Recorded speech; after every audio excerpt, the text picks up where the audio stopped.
샬롬. 저희 앞 채플은 누가 이미 드린 예배가 아닙니다. 여호와 이래로 귀하께서 비로소 드릴 예배입니다. 따라서 하나님 흠행하실 그 향기와 내리실 복이 온전히 담겨져 있는 예배입니다.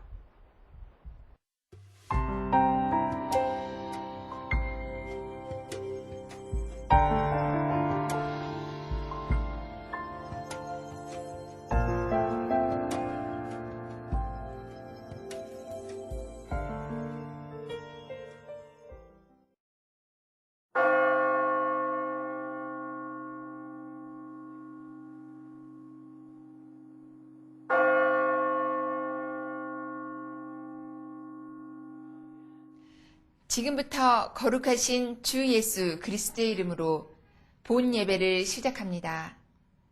다 같이 주님 가르쳐 주신 기도로 기원드리겠습니다. 하늘에 계신 우리 아버지여, 이름이 거룩히 여김을 받으시오며 나라의 임하옵시며 뜻이 하늘에서 이룬 것 같이 땅에서도 이루어지이다.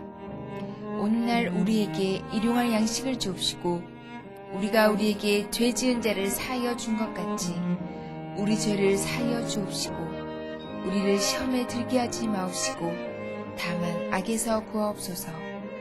대개 나라와 권세와 영광이 아버지께 영원히 있사옵나이다. 아멘.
말씀 시간입니다.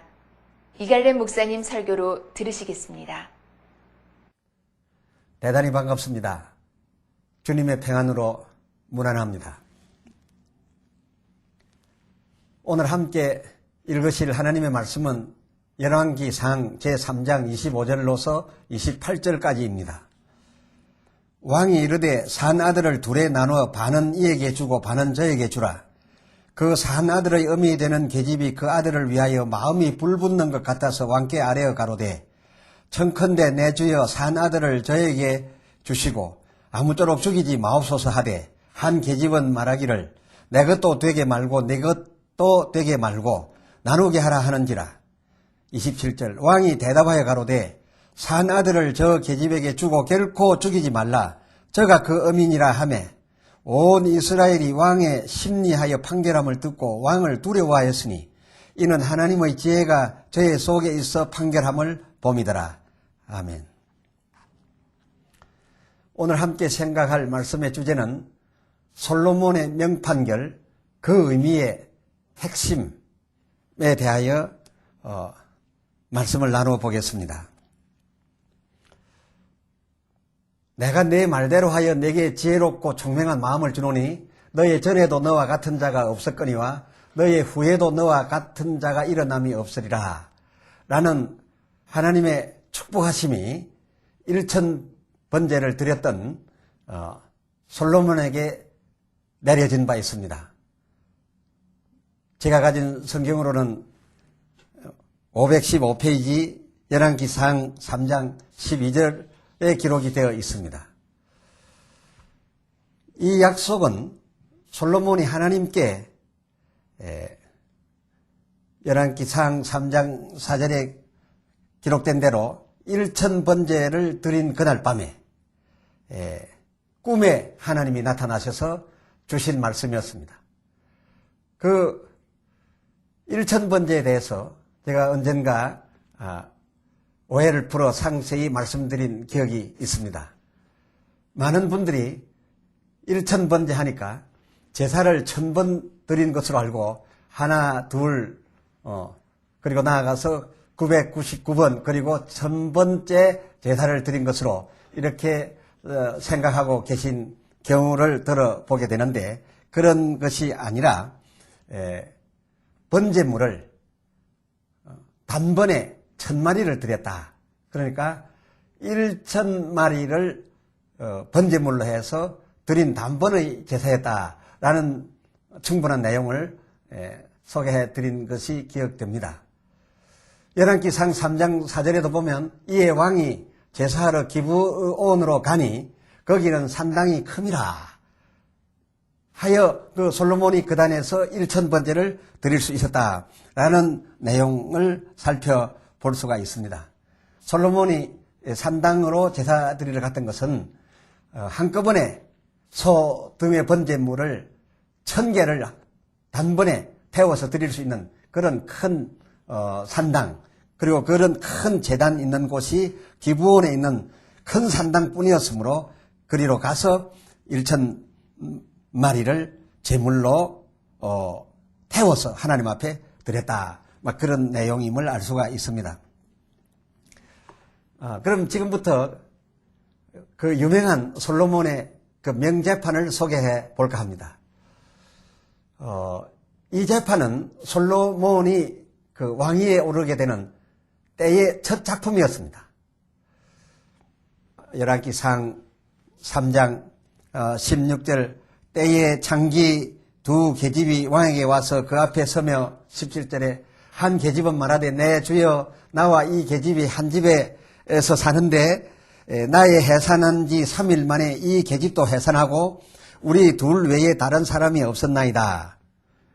그런데 19절에 밤에 저 계집이 그 아들 위에 누움으로 그 아들이 죽으니 20절에 저가 밤중에 일어나서 나의 잠든 사이 내 아들을 가져다가 자기 품에 누이고 자기의 죽은 아들을 내 품에 뉘었나이다 라는 내용으로서 솔로몬 앞에 두 계집이 나왔던 것입니다. 말하자면 한 집에 사는데 이 사람들은 그런 영업적으로 한 집에 살았기 때문에 한 집에 살았던 것 같습니다. 창기 두 계집이라고 소개가 된 것을 보니까 그랬던 것 같습니다. 근데 둘 다 아이를 3일 사이로 아이를 낳게 되는데 미련한 여자 하나가 아이 위에 눕게 됨으로써 아이가 그냥 압사되어 죽었는데 그 죽은 아이를 자기 아이를 갖다가 내 품에 갖다 안겨놓고 내 잠든 사이 나의 이 살아있는 아들을 제가 가지고 가서 자기 아들이라고 지금 우기고 있습니다. 라고 쟁론을 하게 됐습니다. 22절에 다른 계집은 이르되 아니라 죽은 것이 내 아들이요 산 것은 내 아들이라 하며 왕 앞에 쟁론하는지라. 이 송사를 접한 솔로몬의 재판, 그 재판은 참으로 유명한 판결이었죠. 그 24절에 가로되 칼을 내게로 가져오라. 25절 산 아들을 둘에 나누어 반은 이에게 주고 반은 저에게 주라 하면서 아주 그 엄한 얼굴로 엄중한 호령을 내렸습니다. 이제 칼을 든 사람이 아이를 둘로 나누게 되어 있었던 바로 그런 순간이었습니다. 26절에 보니 그 산 아들의 의미, 그 산 아들의 진정한 의미 되는 이 계집이 아들을 위하여 마음이 불붙는 것 같았습니다. 왜냐하면 그건 생모기 때문에 그랬습니다. 마음이 불붙는 것 같아서 가로되 청컨대 내 주여 산 아들을 저 여자에게 주시고 아무쪼록 그 아이를 죽이지 마옵소서. 둘로 나누어서 반쪽을 줄 바에야 차라리 죽이지 마시고 이 내 아들을 저 여자에게 그냥 주시옵소서. 이렇게 말하였던 것입니다. 그러나 죽은 아이의 의미였던 그는 말하기를 왕이여 그리하소서. 이 아이로 내 것도 되게 말고 저 여자의 것도 되게 말고 그냥 나누어 주십시오. 이렇게 했던 것입니다. 많은 사람들과 함께 왕이 이 말을 듣게 됩니다. 이에 왕이 27절에 말하기를 저가 그 어민이라. 그러니까 어떤 여자입니까? 죽이지 말고 차라리 저 계집에게 주소서라고 했던 그 아이의 진정한 의미, 마음이 불붙는 듯 아파서 그 아이를 죽일 수 없는 그 생모의 본능적인 표현을 들었던 그 왕이 바로 죽이지 말고 저 여자에게 주라고 했던 저 여인이 이 아이의 진짜 어민이라 라고 판결을 내렸던 것입니다. 더 이상 아무 할 말이 없게 된 것입니다. 그래서 그 아이는 죽지 아니하고 정말 산 아이의 어미에게로 돌아갔던 그 판결을 우리는 가리켜 솔로몬의 명판결 혹은 솔로몬의 지혜에서 나왔다라고 이제 말하고 있습니다. 이 유명한 판결이 솔로몬의 지혜에서 나온 것은 사실입니다. 그러나 과연 솔로몬의 지혜에서 나온 것으로만 안다라고 한다면 이 성경에 기록된 그 의미의 핵심을 놓친다라는 데 문제가 있는 것입니다. 좀 더 정확히 말씀을 드린다면 하나님께서 솔로몬에게 주신 지혜, 그 지혜로 이런 판결을 했다. 우리만 이렇게 말할 수 있습니다. 이것은 또 부정하지 않습니다. 하나님께서 솔로몬에게 주신 이 하나님의 그 지혜로서 이런 명판결을 할 수 있었다. 틀린 말이 결코 아닙니다. 그러나 이것은 성경이 이 사건을 통해서 이 기록을 통해서 우리에게 나타내시고자 하는 핵심적인 의도와는 사뭇 차이가 있는 그런 해석이라는 것입니다. 솔로몬의 지혜라고 해도 맞고 하나님이 솔로몬에게 주신 바 하나님의 지혜라고 해도 맞는 말이기는 합니다. 틀린 말은 아닙니다. 그러나 성경이 이 판결을 통해서 우리에게 나타내고자 하는 바의 그 핵심, 그 초점은 지혜에 있지 않다라는 것입니다. 이것이 그 결론 구절을 보면 잘 알 수가 있습니다. 결론 구절에 열왕기상 3장 28절 상반절에 온 이스라엘이 왕의 심리하여 판결함을 듣고 왕을 두려워하였으니 라고 말하고 있습니다. 이것이 결론절입니다. 말하자면 이 지혜로운 판결을 듣고 신기해한 것도 아닙니다. 그리고 그의 지혜에 놀라며 박수를 보낸 그런 것이 아니었습니다. 이 명판결을 듣는 백성들이 당시의 상황이 어떠했길래 솔로몬 왕을 두려워했다라는 것입니다. 두려워하였으니 이는 28절 그 하반절에 이는 하나님의 지혜가 저의 속에 있어 판결함을 봄이더라. 이게 무슨 말입니까? 성경이 우리에게 결론적으로 이 사건을 통하여 주고자 하는 내용은 무엇인가? 이 사건을 통해서 백성이 솔로몬을 두려워하였다는 것입니다. 그런데 두려워할 수밖에 없었던 징표는 어떤 것이었느냐? 그 솔로몬의 속에 하나님의 지혜가 들어가서 판결함을 봄이었다라고 말했습니다. 다시 말씀을 드리면 이 명판결의 핵심은 성경이 우리에게 주고자 하고 또 우리들더러 깨닫게 되기를 바라는 핵심적인 내용은 무엇인가 하면 지혜가 아니라 왕을 두려워함, 그것이 핵심이었다. 그런 말입니다. 이 솔로몬의 명판결을 보고 지혜롭다, 신기하다, 머리 좋다, 역시 하나님은 지혜로우시다, 이런 지혜로움을 드러내려는 것이 아니라 온 백성이 왕을 두려워하게 했던 것이 하나님의 의도였다. 그것입니다. 하나님의 지혜가 저의 속에 들어간 것을 보고 우리들처럼 지혜에 놀란 것이 아니었습니다. 하나님은 과연 지혜로우시다, 그런 감탄을 바란 것도 아니었습니다. 왕을 두려워하였다는 것입니다. 자, 그러면 어떻게 해서 이렇게 왕을 두려워하게 되었는가?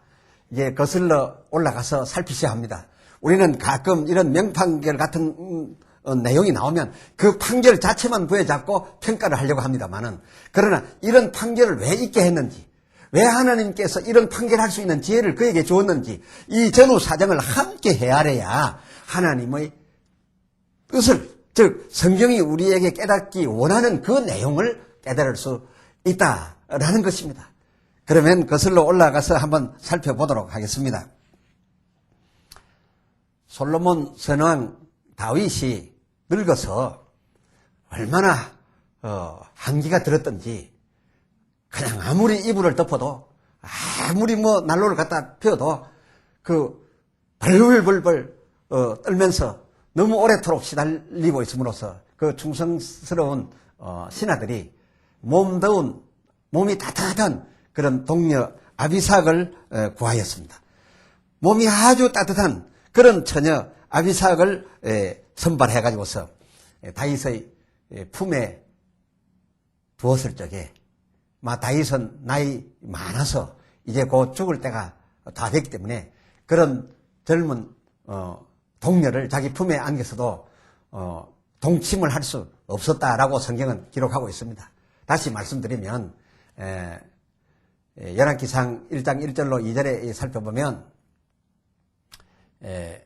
그와 같이 다윗이 나이 많아서 죽을 때가 다 됐습니다. 그때 왕상 1장 5절에 살펴보면 때에 다윗의 다른 여자 핫깃의 아들 아도니아, 다윗에게 여러 여자가 있었고 아들들이 여럿이 있었습니다. 그런데 아들들 다 유명했습니다.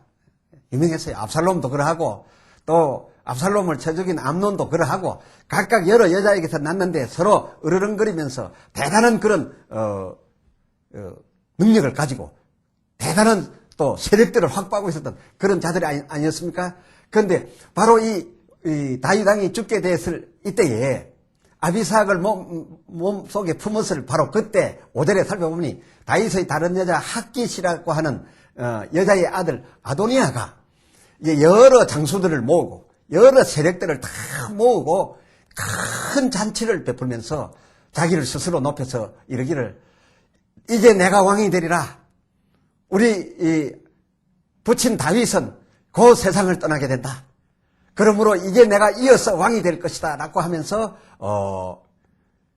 모든 사람들을 모아놓고서 잔치를 베풀고 있었습니다. 모든 사람들은 아도니아가 왕이 되는 것은 마땅한 줄 알고 모든 세력들이 그리로 다 몰렸습니다. 그런데 10절 하반절을 살펴보니까 그럼에도 불구하고 솔로몬과 그 솔로몬을 좋아하는 나단 선지 이런 네 사람은 청하지 아니하였더라라고 말하고 있습니다.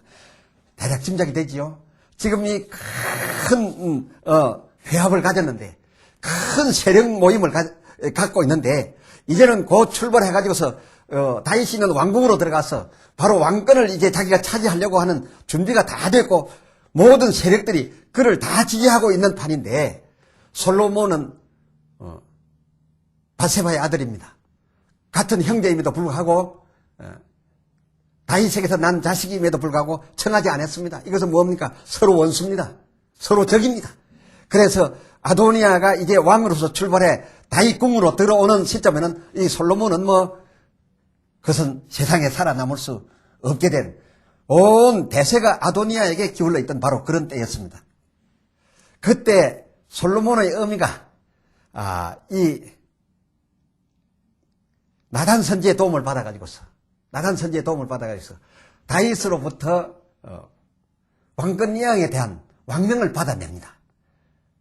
지금 아도니아는 세력을 모아놓고 이제 곧 쳐들어오려고 하고 있는데 그 순간에 솔로몬의 어미 바세바가 나단 선지의 도움을 받아가지고서 다윗 왕에게 들어가가지고서 왕이여 솔로몬에게 왕위를 준다라고 하지 않았습니까? 라고 하면서 이 나단 선지도 그렇게 들었다라고 어떻게 왕이 한 입으로 두번 하겠습니까? 막 이렇게 밀어붙여가지고서 이제 왕의 입으로부터 왕위를 솔로몬에게 이양하겠다라는 말을 들어가지고 이제 나오게 되었습니다.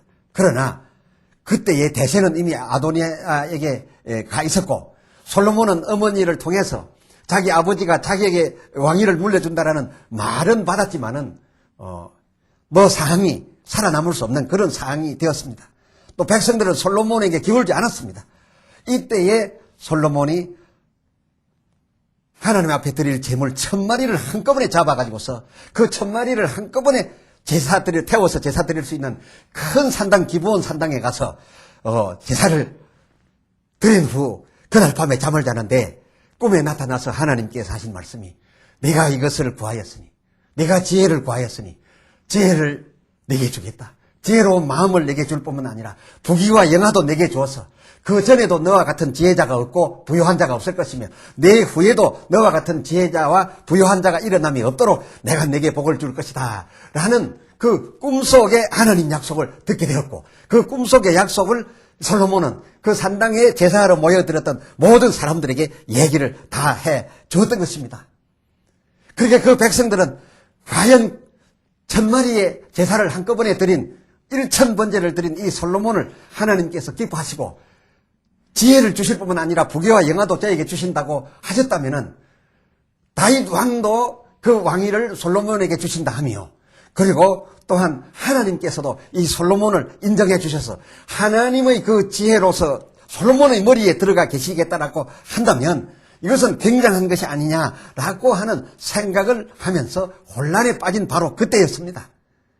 그래서 솔로몬을 따라야 될 것인가 아니면은 큰 세력을 몰고 들어오는 아도니아를 따라야 될 것인가 어느 편에 줄을 서야 내가 살아남을 것인가 막 불안했던 바로 그때에 3장 16절에 때에 바로 그때입니다. 바로 그때에 그 꿈 얘기를 하고 백성들이 이럴까 저럴까 혼란하고 있던 바로 때에 두 계집이 나타나서 앞서 말씀드린 바 죽은 아들은 저 여자의 것이요 산 아들은 내 것이라고 서로 싸울 때에 이 솔로몬이 하나님의 주신 바 지혜로서 아주 명판계를 그 많은 백성들 앞에서 1000번제를 드렸던 산당에 모였던 그 백성들 앞에서 이 엄청난 명판계를 내리게 되었던 것입니다.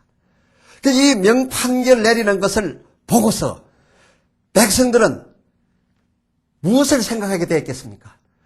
이 솔로몬은 자기 아버지 다윗으로부터 왕권을 넘겨받았을 뿐만 아니라 하나님으로부터도 인정을 받았으니 제 아무리 아도니아가 많은 세력을 모아가지고서 자기 아버지가 아직 죽지도 않았는데 자기가 왕이라고 하면서 쳐들어와서 이 다윗 궁을 차지하고 이 백성을 다스릴 것이라고 자기가 들어온다 한들 아버지도 솔로몬에게 넘겨주었고 하나님께서도 직접 하나님의 그 지혜로 솔로몬 속에 들어가서 이 명판결을 해내었으니 이것이야말로 솔로몬의 시대가 열리지 않는가?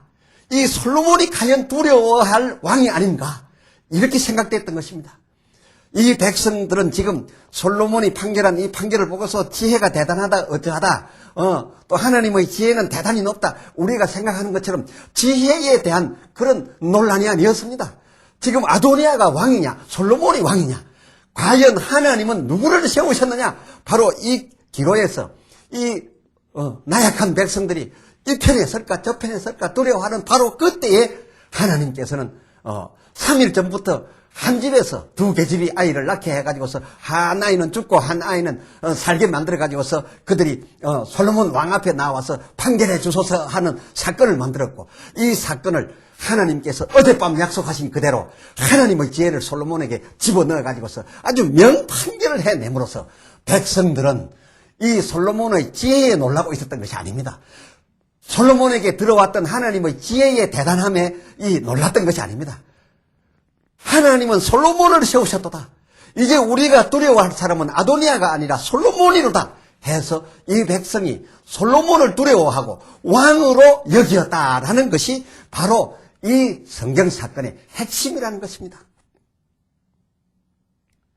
열왕기상 3장 28절 온 이스라엘이 왕을 두려워하였으니 왕의 지혜에 놀라웠으니 그런 뜻이 아닙니다. 왕을 두려워하였으니 이는 하나님의 지혜가 어제 그가 말하던 꿈대로 저의 속에 이미 들어갔기 때문에 나온 판결이 아니겠느냐 함으로써 그 백성들은 솔로몬을 두려워하였고 솔로몬은 바로 이 사건을 통해서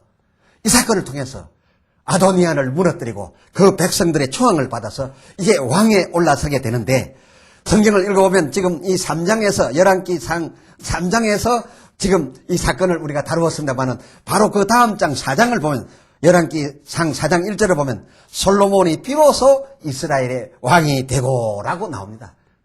그러니까 이 명판결을 할 때까지 아직 완전한 왕의 지위에 올라가지 못했던 것입니다. 흔들리고 있었던 것입니다. 그러나 이 명판결을 통해서 하나님이 저를 왕으로 세우셨다라고 인정받음으로 말미암아서 온 백성들이 아도니아를 두려워하던 자리에서 솔로몬을 두려워함으로써 하나님께서는 다윗을 통하여 약속한 바 솔로몬을 왕 세우신 바로 그 사건이 이 명판결의 핵심이었다는 것입니다. 이 내용을 살펴보면 1000번 제사 드린 것도 아니에요. 그리고 지혜로 된 것도 아니에요. 하나님이 함께 하심을 보여주었던 바로 그것이 이 솔로몬의 명판결에 주어져 있는 진정한 의미요, 진정한 핵심이었던 것을 우리가 바라보면서 이 사건은 지혜를 설명하려는 사건이 아니라 하나님께서 다윗에 이어 솔로몬을 이스라엘의 왕으로 세우신 사건임을 발견하게 되면서 이후에도 하나님께서 우리에게 깨닫기 원하시는 그 성경의 핵심을 놓치지 않는 저와 여러분이 되기를 소망해 봅니다. 감사합니다. 기도합시다. 하나님 아버지, 이제 함께 생각한 솔로몬의 진짜 어머니에게 그 산아들을 돌려주었던 그 명판결을 두고서 솔로몬의 지혜로만 우리는 매김할 것이 아니요. 또 하나님께서 보내신 그 지혜가 대단하다는 지혜에 대한 놀라움만 가질 것이 아니라 이 명판결이 있게 되었던 모든 배경을 통해서 볼진데 하나님께서는 다윗에 이어 솔로몬을 왕으로 세우시려 한 것에 그 의미에 그 판결에 핵심적인 의도가 있었던 것을 우리는 발견하게 됩니다. 우리는 이 외에도 많은 내용들을 통해서 하나님께서 바라시는 바 그 의미의 핵심을 우리도 바로 발견하고 하나님의 뜻을 헤아리는 이런 우리가 될지언정 부분적인 것만 부여잡고 하나님의 핵심적인 의미와는 다른 내용을 부여잡고 이 성경을 논하는 그런 수준에만 있지 않게 도와 주시옵소서. 성령 충만함으로 하나님의 뜻을 발견하는 저와 여러분 되게 하여 주시옵소서. 우리 주 예수 그리스도의 이름으로 간절히 기도드리옵나이다. 아멘.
축도합니다.